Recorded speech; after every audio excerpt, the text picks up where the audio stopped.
My name is Matthew Verschure. I run the website www.bibleprotector.com. I want to give a brief overview and introduction of the work of F.H.A. Scrivener, who said most readers will be aware that numberless and not inconsiderable departures from the original or standard edition of the authorized translation as published in 1611 are to be found in the modern Bibles which issue from the press by thousands every year. Some of these differences must be imputed to oversight and negligence, from which no work of man can be entirely free, but much the greater part of them are deliberate changes, introduced silently and without authority by men whose very names are often unknown. Now, of course, Scrivener was entirely mistaken in his view. I want to illustrate what Scrivener did in making his Cambridge Paragraph Bible. What he did is he knew that the first edition, or it had been reported in the works of other people who study manuscripts such as Francis Fry, that the first edition of 1611 in RUTH 3 verse 15 had the word he, but in the second edition of the same year, RUTH 3:15 said she, and then all the editions following in the main, the normal tradition is that RUTH 3:15 says she. So on that basis you can reasonably deduce and see that there was a typographical error in the first printing, it was picked up and corrected in the second, and it's been correct ever since. Now what Scrivener did is he said, oh no, the first edition really isn't the first one, it's the second one, and the second edition really isn't the second one, it's the first one. He went through some convoluted way of explaining why that was so, including to do with the frontispiece and so forth, and then he said, so really what I'm going to do is I'm going to look at this second edition and consider that the edito principis, or the first edition, and use that as a standard or exemplar from which I'll now do editing, because after all these different variations have been made in the King James Version, and I've got to correct it to the standard. What standard should I use but the first edition that the translators had printed back in 1611? And so he swapped around the second edition of 1611 to the first edition, to be the first edition, and by doing that, then he said, oh look now, in the second edition of 1611, which he called the first edition, it says she in RUTH 3:15, but then it was corrected to he, but afterwards the wrong rendering of she was followed, but now in my Cambridge Paragraph Bible I'm going to put he back in RUTH 3:15. So you can see Scrivener did things like this. He changed words and so forth, and he said, and it's quite illogical, that the correction, what he called the correction being made of she to he, then he thought was a correction, and then that correction was lost, and all the editions ever since which had she were wrong, and now he was going to restore that word he. Another thing that Scrivener did is he looked at the editions going from 1611 to 1769, and he said the editors of 1762 and 1769 bestowed much evil diligence in their work, and he called them painful modernizers. So what he did is he looked back at the 1611 edition, obviously the wrong one, but he looked back at those editions and early editions, and he attempted to find a spelling there that conformed with his 19th century standards, because Scrivener was working in 1873 producing his new modern edition of the King James Version.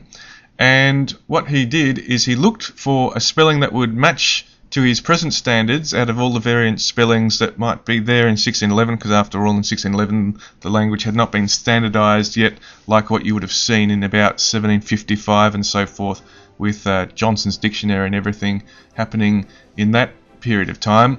So then he would look there, and then he would conform spelling, and sometimes he had to conform spelling according to his own strange rules back to an older way of spelling a word, and there's a few examples of that, but we're not going to go into that amount of detail here.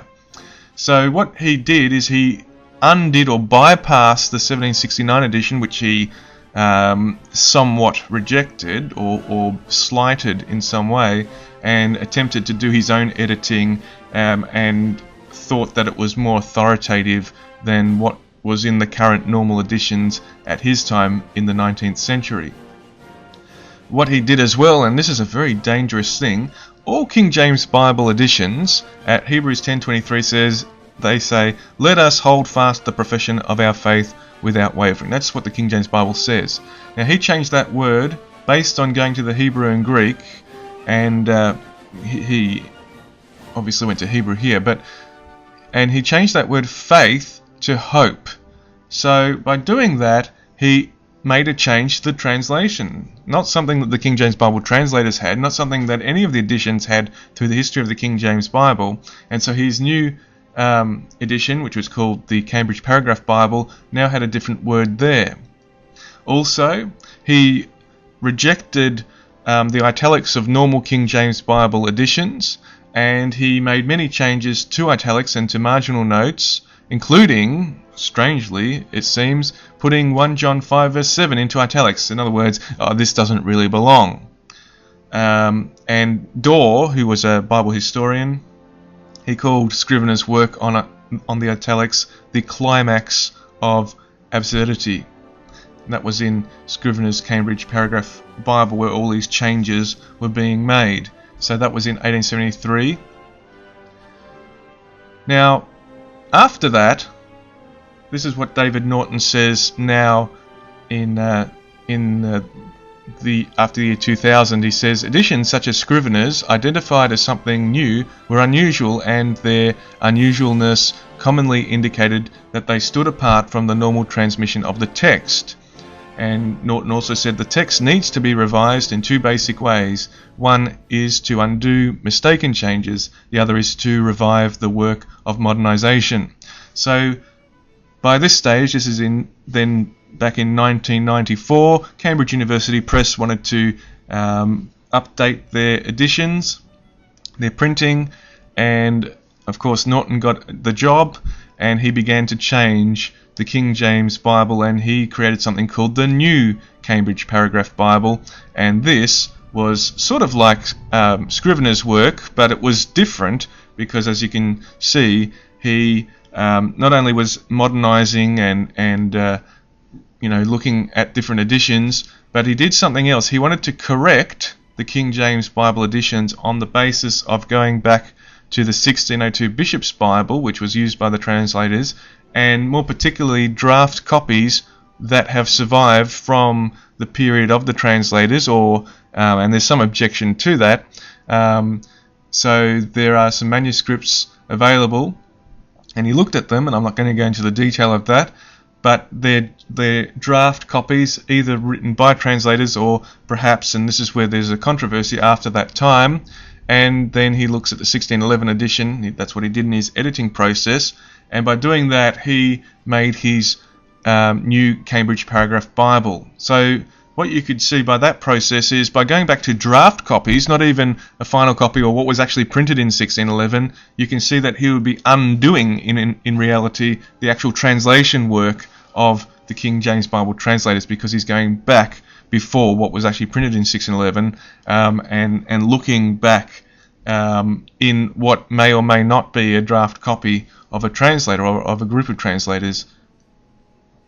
So in the first edition of 1611, it has in Hosea chapter 6 verse 5, "Therefore have I showed them by the prophets," which is a typographical error. In the second 1611 edition, it has, "Therefore have I hewed them by the prophets." This is, of course, the way that it's in all the editions now, hewed. So obviously it was a typographical error where the letter S was added on. However, what Norton did is he, regardless of his looking back at draft copies, he thought, well, I think for whatever reason, and perhaps he could justify it out of the Hebrew, whatever, it should be showed.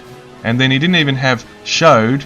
He, of course, updated the rendering from that language, that is to say the Bible's language, and then he's changed it to the word shown, S-H-O-W-N. and that's in his New Cambridge Paragraph Bible. So Norton, in taking what was available to him, that is the 1611 edition going to the 1769 edition of the King James Bible, he added in his private editorial opinion of modernisation. Also, he was looking at the Oxford English Dictionary, and the Oxford English Dictionary, whilst it is an authoritative record of the history of the usage of the English language, is certainly not an infallible book. And so he obviously would have had to use his opinion or judgment and making changes on those grounds. So that's what formed into Norton's New Cambridge Paragraph Bible. So when he came to a variation in editions, how did he resolve it? Besides going back to draft copies of translators, well, what he did as well is he went to the Hebrew and Greek. So by doing that, he added in his private opinion, because Hebrew and Greek needs to still be interpreted or translated, and by doing that, he potentially created errors. It was really the wrong basis for looking at the editorial history, going outside of the supplied information through various printings of the King James Bible, and going beyond that and adding in his opinion and justifying it by saying, well, this is possibly what the Hebrew means. That's how he made his New Cambridge Paragraph Bible.